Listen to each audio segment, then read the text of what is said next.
Sir की आवाज तो आनी चाहिए sir. My basic question is this, that when stents came in, with the bare metals were the initial ones, at that time it was disease to disease, less disease to less disease. And when the deaths started coming in, it was that we should go from healthy to healthy. Of course, there's a vascular size discrepancy at times, especially with LED. Happens a lot because if your lesion length is long, then you end up with other debates also. But even today, in your opinion, is it our eyeballing which is actually making us leave the stent at the disease segment?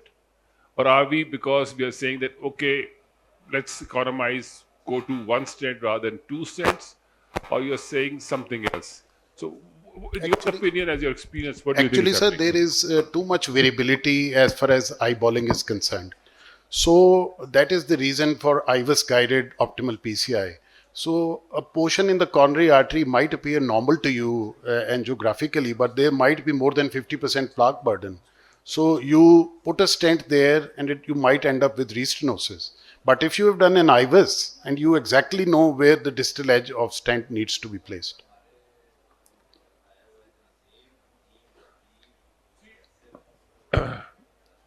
People like me, unfortunately, now you also, we have to talk about economics of the whole procedure. So when you're talking of the economics and the need to justify that versus, so you're trying to save on a stent and you're spending 2 times the price or 3 times the price of a stent. So that becomes the trick question that, okay, rather than I was just put an extra stent and get it over, because that will cut down your time also and that will cut down on your cost also. So is that correct assessment? I know technically it is not appropriate because you should do the best possible job.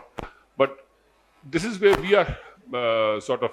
So do you think it is time that now, rather than having the price of your procedure on the basis of how many stents, it should be one price, like what in States or UK they are doing, that the procedure is labeled, if I remember right, sir, the figure, Bidesa would be, remember, if I remember right, the figure is 1.75 stents per angioplasty.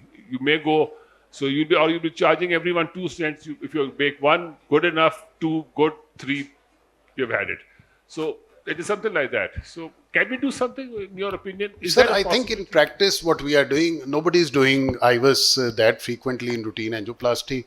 So in practice, what we are doing is that whatever appears angiographically normal, we are placing the stent there, and most of the times the results are quite good.